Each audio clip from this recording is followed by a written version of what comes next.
Hello fashion friends and family, this is Stacy from Elsa Fitzgerald and I'm here visiting Jill Andrews and I've got another cute baby sewing machine. Come along with me. Hello! Hi Jill! Hi. We missed Happy you! Wednesday! Happy Wednesday. How's Paris? Fabulous. Oh, we love it. And Of course, I think instantly Spanish there. Muy fabuloso. I think you got the wrong language. Right, exactly. All the time. Oh, what do we have over here? You busy? Little lace number. So working on I need to finish her up and pick out buttons. I had some great ones picked out, but then I was short one.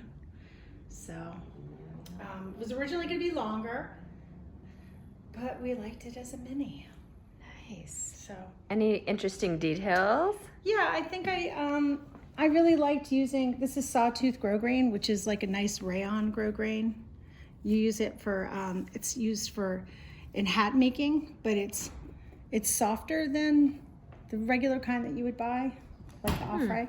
And I just did a cool little detail on my darts, covered my darts. But yeah, I just thought it was fun just to bind everything off with grosgrain. Oh, very cool. And I see something beautiful here in the sunlight. Working on a restoration. Okay. And have to get the fabric and the pellet. Oh, here's a cool, look at this, Deuce. If you can get into here, you can see all Oh, let's see. the bustle ties. Oh, wow.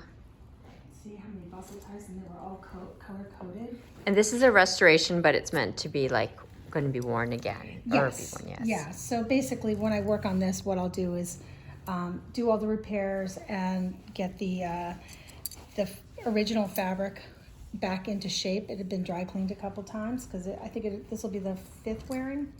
And this is Pellon, which is what they always used for shaping. And when Pellon gets dry cleaned, it just turns into mush. So getting the Pellon back into shape. What do you think the original year was for when this was originally made? It's late 50s. Okay. 57, I think, is the year. So, Very which is a lovely silk taffeta. I see some cute hats over there. Yeah, I thought I'd show you some of my Ignatius hat collection. So these are, Ignatius was, he passed away about 2 years ago from brain cancer, but he was an incredible milliner. Look at those little birds. They're so sweet. He always had this amazing sense of whimsy. This is like my all-time, oh my gosh, this is like, oh, look at his label on the inside. So this is all handmade. Like he would sit there and feed it into the machine, and it's almost like watching a potter. And look at this guy. It's almost like watching a potter throw a pot. So he would start these by hand, and then he would go around, and you see this? It would shape, he would do these cool shapes as he was sewing it. Oh, wow. So, like when you're watching him sewing, look at the beautiful detail. A vintage button, finishing off. But they were just beautiful. Yeah, this was his logo. I think you can still find some of his things on Etsy. But, This hat box is so cute. yeah, yeah. Now these have become so precious to me now that he's not with us anymore that now I won't sell them. No. Aw. You know, but if like you feel sad, you just kind of walk around in this. Put the bird in your Got head. little- Oh, it's so your sweet. little birdhouse. Oh. Yeah, every one of them was just he was such an incredibly talented person. Anytime you saw period bonnets, they were probably made by Ignatius. He was out of Richmond for a long time. And then his studio was in the milk bottle. There's like a big milk bottle down there. And that was his first studio. But now he has a store. He and his partner had a store. I'm ready here with this Ignatius sweet hat and this sweet baby sewing machine. This is a kids sewing machine. It was originally created with the hand crank, but this one is the Betsy Ross sewing machine. It's amazing. Yes, and it is a chain stitch one. I did read that it was meant to be rather patriotic as it related to Betsy Ross and the American flag, and it's used for children's use, but I still think it's very sweet. And let me turn it around. I can't get enough of the tiny sewing machines. They really are amazing. I'm still reviewing the different articles that I read, but some of them said it was cast iron and others said no, it's an aluminum mold.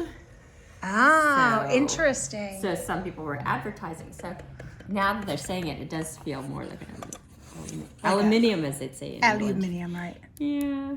Yeah. No, that's beautiful. Yep. Oh, Yeah, it looks like a little record case. And it's very lightweight. Not as light, it's a little lighter than the featherweight. So when you get onto the train wearing your jaunty, tiny top hat. Yes. Yes, let's go see the plant baby and the beautiful light that is here. Let's see, that's Franz. Franz, we love Franz. Franz has 2 new leaves. Wow. Franz some love. Franz is magical. Moving around a little bit in here, so. And then the I was gonna say the plant in the window. The dress in the window.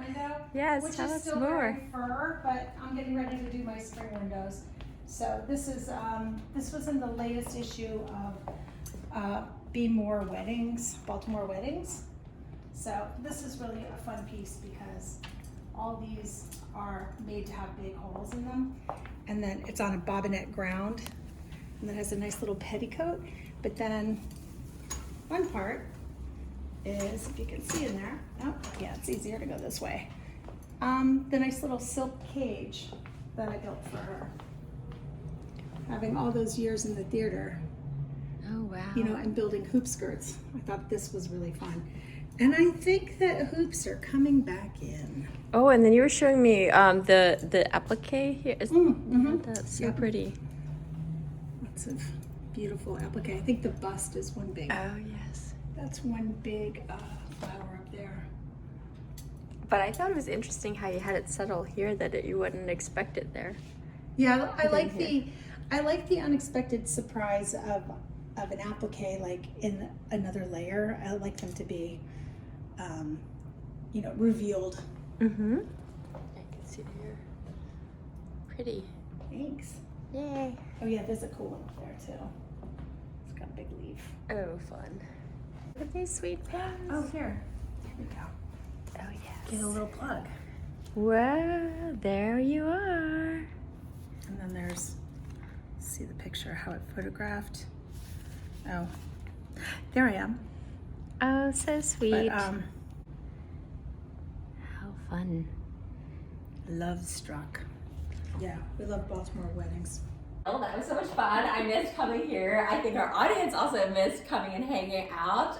But in future episodes, what do we have to share? I think that we should talk about tools of the trade, because I think people are going to be scrambling to find things, and we have some really great resources. And I'll share my tools of the trade. Okay, great. I love it. Maybe what we'll do is put together a little PDF so they can download it. Sure. And there are a couple of really good sources here in the United States, like family-owned companies that I always try to buy from, rather than large, huge companies. Yeah, that's great. I'm excited to hear all those. Well, thank you everyone for joining this episode. We look forward to seeing you in the next one. Don't forget to like, subscribe, and comment in our chat. And let us know if you have any other exciting things you want to see and learn about. Right. What other questions do you have, too? We can also address some things like that. Yay. Thank you. Thank you. See you next time. Bye. Nice.